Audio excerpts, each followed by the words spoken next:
Happy happy hi everyone, good morning.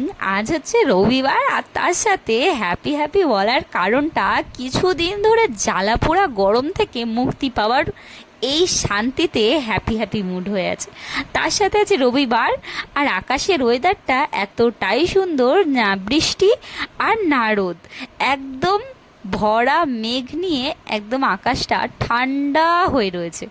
এতটাই ভালো লাগছে, চলে এসেছি দুপুরবেলার একটা ছোট্ট ভিডিও নিয়ে। আর তার সাথে আজকে রান্না হয়েছে মন মতন খাবার।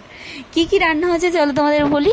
পটল ভাপা, ভিতরে পুর দেওয়া। কি পুর দেওয়া? চিংড়ি মাছের পুর দেওয়া।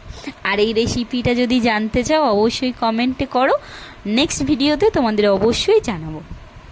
আজকে রান্না হয়েছে পটল ভাপা চিংড়ি মাছ দিয়ে, আর তার সাথে হয়েছে মাছের মাথা দিয়ে ডাল, রয়েছে মাছের ডিমের বড়ার ঝোল। তো সকলের খেতে বসে পড়েছি, আমিও বসে পড়েছি খেতে। তোমাদের বাড়িতে কি কি রান্না হলো? আর এরকম পটল ভাপা যদি খেতে চাও অবশ্যই কিন্তু কমেন্ট করতে হবে বন্ধুরা। এরকম টুথপিক দিয়ে একদম ঢাকনা মুড়ে পটল ভাপা, আহা কি স্বাদ! আমার তো মন খুশি খুশি হয়ে গেছে। তো আজ হলো রবিবার, তাই খেতে খেতে আমাদের প্ল্যান হয়ে গেল কোথাও একটা ঘুরতে যাব। বর্ষায় দূরে কোথাও কিন্তু যাওয়াই যাচ্ছে না, তাই আমরা ভাবলাম আমাদের এই ডানকুনিতে একটা শিয়াখালা বলে জায়গা আছে, সেখানেই হয়েছে দক্ষিণেশ্বর মন্দির। একদম দক্ষিণেশ্বর মন্দিরের আদলেই তৈরি করা, এবং সেই মন্দিরটাই আমরা চলে এসেছি এই গ্রামের মধ্যে এত সুন্দর একটা মন্দির ঘুরতে। আর আমার মন্দির ঘুরতে ভীষণই ভালো লাগে।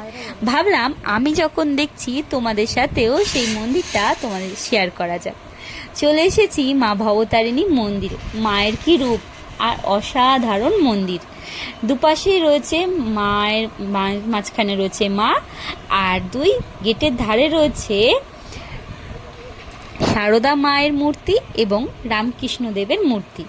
মন্দিরের এই চূড়াটা দেখে মনেই হবে না যে দক্ষিণেশ্বর মন্দিরের থেকেও কোনো কিছু আলাদা, কিন্তু চারিপাশটা একদম পটল ক্ষেত, ভেন্ডি, যাবতীয় নানা ধরনের চাষ হচ্ছে একদম খোলা মেলার মধ্যে। আর এটা হচ্ছে নাট মন্দির। এখানে বসে অনেকে আরতি এবং পুজো দেখে, কারণ নিচ থেকে অনেক সময় ভিড় হয় যখন গ্রামের পুজোটা শুরু হয়। এখন নিলিবিলির মধ্যে মন্দিরটা এতটাই সুন্দর লাগছে, তাই ভাবলাম মন্দিরটা আমিও ঘুরছি, তোমাদেরকেও ঘুরে দেখাই। কেমন লাগছে বলো তো? মনে হচ্ছে দক্ষিণেশ্বর থেকে কিছুটা আলাদা। আমরা অনেকক্ষণ মন্দিরে বসে কাটিয়ে এখন বাজে প্রায় 6:10 মতন আমরা চলেছি বাড়ির উদ্দেশ্যে। আকাশটা এতটাই সুন্দর, ঠান্ডা ঠান্ডা হাওয়া দিচ্ছে, একদম মনে হচ্ছে কোথাও একটা বৃষ্টি হচ্ছে। আমরা চলেছি আমাদের বাড়ির উদ্দেশ্যে। বাড়ি যাওয়ার আগে আমরা ভেবেছি আজকে রাত্রির ডিনারটা বাইরেই করব। আর মন্দিরের ওপরে চূড়াতে বসে আছে দুটো পেঁচা, সেটাই দেখছিলাম। দেখতে দেখতে আমরা চলে এসেছি আমাদের এখানে সব থেকে ফেমাস একটা জায়গা, রুদ্র রিসর্ট। এখানে রেস্টুরেন্টও বলতে পারো, রেস্টুরেন্ট এবং তার সাথে এরকম একটা সুন্দর হোটেলও আছে। এত সুন্দর একটা জায়গার মধ্যে অনেক দূর দূরান্ত থেকে মানুষ আসে এখানে চা, কফি এবং রাতের ডিনার করতে। তো আমরাও চলে এসেছি খুবই সুন্দর একটা জায়গায় রাত্রিরের ডিনার করতে। তো আজকে আমাদের ডিনারে কি কি আছে চলো তোমাদেরকে দেখাই।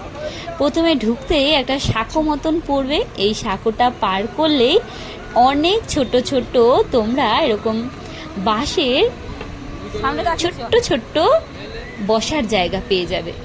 আর বাঁদিকেও আছে এসি রুমও আছে, তার সাথে নন এসিরও বসার জায়গা রয়েছে। গাছপালায় ঘেরা, তার সাথে একদম গ্রাম্য পরিবেশের মতন এতটাই সুন্দর পরিবেশ। আমাদের জায়গাটা বেছে নেওয়া হয়েছে। এখানে এই রবিবারটা প্রচুর ভিড় হয়, তাই আমরা জায়গাটা এসেই যে পেয়ে যাব ভাবতে পারিনি। এসে বসে পড়তেই আমাদের মেনু কার্ড চলে এলো, এবং মেনু কার্ডের সাথে সাথে আমাদের পছন্দ মতন খাবার অর্ডার দেওয়া হচ্ছে। তো কি কি খাবার অর্ডার দেওয়া হয়েছে চলো তোমাদেরকে দেখাই। হয়েছে একটা বিরিয়ানি, রয়েছে মিক্স ফ্রাইড রাইস, এবং রয়েছে একটা চিলি ফিশ, আর রয়েছে স্যালাড। চলো আমরা খেয়ে ফেলি। আমাদের খেতে খেতে অনেক গল্প আড্ডা হতে হতে বেশ সুন্দর একটা সময় কাটালাম। আর বরমশাই খেয়ে একদম পেট মোটা করে এখন হচ্ছে হাঁটা চলা আর চারিদিকটা ঘোরা। কেমন লাগলো আজকে ছোট মিনি ভিডিও?